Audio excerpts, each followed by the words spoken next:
বলছিলাম সম্মানিত উপস্থিতি, যুবক, বৈঠকের যুবতী, আমি আপনাদের বলছি নিরাশা হবেন না।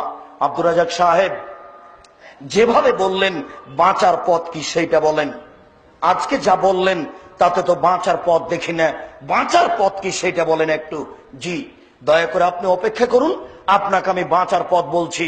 মনে রাখবেন, বড় পাপ দুই ভাগে বিভক্ত, একগুলি আল্লাহর সাথে জড়িত, একগুলি মানুষের সাথে জড়িত।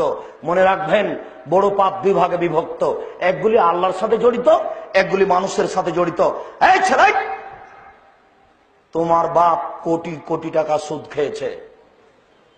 ঢাকা শহরে কয়েকটা বাড়ি, কোটি কোটি টাকা ব্যাংকে জমা আছে সুদের। আল্লাহর নবী বলেছেন, কেউ যদি জেনে শুনে 1 টাকা সুদ খায়, 36 বার জেনা করে যত পাপ হবে, 1 টাকা সুদ খেলে তার চেয়ে বেশি পাপ হবে। আল্লাহ নবী বলেছেন, সুদের পাপের 70টি ভাগ রয়েছে। ছোট ভাগ হলো মার সাথে জেনা করলে যেমন পাপ হয়। শোনো, আজকে যদি তোমার বাপ রাতে হাত তুলে আল্লাহকে বলে, আল্লাহ আমার ভুল হয়েছে, তুমি আমাকে মাফ করো, আমি সুদের লেনদেন বন্ধ করলাম, আর কোনোদিন সুদ খাবো না, এই কথাটা বলেই যদি তোমার বাপ মারা যায়, ইনশাল্লাহ জান্নাত হবে, হবে ইনশাল্লাহ। কেন? এই পাপ কার সাথে জড়িত? আল্লাহর সাথে জড়িত। এইবার তোমাকে বলি, ওই যে গাজীপুর ওই মোড়ে একটা রিক্সায় উঠেছ, এখানে নেমে বলছো কত টাকা ভাড়া? বললো 100 টাকা। 2 থাপ্পড় বেটা, দলীয় দাপট দেখো, 2 থাপ্পড় বেটা, 20 টাকা ভাড়া, 100 টাকা চাও। দিয়ে 20টা টাকা দিয়ে 2টা থাপ্পড় দিয়ে বিদায় করে দিল। এখন ক্ষমা নাও দেখি, কিয়ামত পর্যন্ত কাঁদো, কিয়ামত পর্যন্ত, মরা পর্যন্ত যদি কেঁদে এই পাপ ক্ষমা হয়ে যায়, ইসলাম ধর্ম মিথ্যা। নাউজুবিল্লাহ, ইসলাম ধর্ম মিথ্যা নয়। শোনো, এই পাপ যদি ক্ষমা হয়ে যায়, আল্লাহ হবেন অত্যাচারী। এই পাপ যদি ক্ষমা হয়ে যায়, আল্লাহ হবেন অত্যাচারী। আল্লাহ বলেছেন, আমার উপরে আমি আল্লাহ অত্যাচার হারাম করেছি, আমি অত্যাচার করব না। আব্দুর রাজাক সাহেব, তাহলে ক্ষমা হবে কিভাবে? রিক্সাওয়ালাকে খুঁজে বের করতে হবে, হাত ধরে বলতে হবে, ও রিক্সাওয়ালা, আমি বুঝতে পারিনি গো, তোমাকে 1 থাপ্পড় মারা আমার ভুল হয়েছে, তুমি আমাকে মাফ করো। এই কথা বলা ছাড়া ইহকালে পরকালে কোথাও আর ক্ষমা নেই। আশ্চর্য পাপ, মানুষের সাথে জড়িত পাপ। তুমি তো আর বুঝতে পারছো না, চেয়ারম্যান, মেম্বার, এমপি, মন্ত্রী কত বিপদে আছে।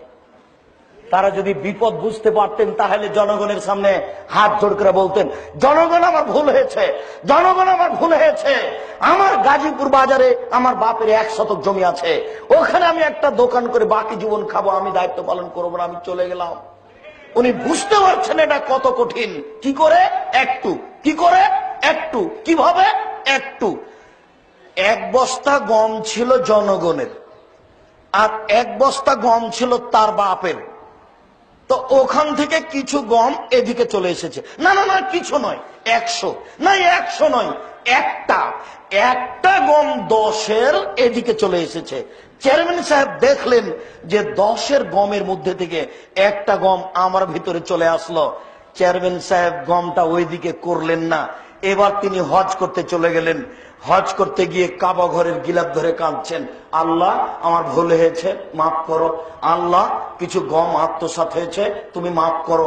এইভাবে কাঁদতে যদি থাকেন, এক পর্যায়ে আল্লাহ বলবেন, ও চেয়ারম্যান সাহেব, আরে যে না ছিল আমার ব্যাপার, যত বড় পাপ হোক না কেন। ও চেয়ারম্যান সাহেব, সুদ ছিল আমার ব্যাপার, যত বড় পাপ হোক না কেন, গম যে আমার নয় গো, গম যে জনগণের, আমার কাছে ক্ষমা হবে না, জনগণের কাছে ফিরে যাও। বুখারী, মুসলিম, আল্লাহ রাসূল বলেছেন, যে দায়িত্বশীল যত বড় গাদ্দার, ধোঁকাবাজ, প্রতারক, তার পিছনে পতাকা হবে তত বড়। হেডমাস্টারকে গিয়ে ছেলেটা বলছে, স্যার আমার ভর্তির জন্য 3000 টাকা রাখেন। তো 3000 টাকার 2000 টাকা রেখে 1000 টাকা পকেটে করে নিয়ে মাছ কিনে বাড়ি চলে গেল। ও হেডমাস্টার সাহেব, বুঝতে পেরেছেন এটা কত বড় জটিল, বাকি জীবন আর ক্ষমা হবে না। আমি বুঝাতে পারছি না, মনে হয় বাকি জীবন আর ক্ষমা হবে না।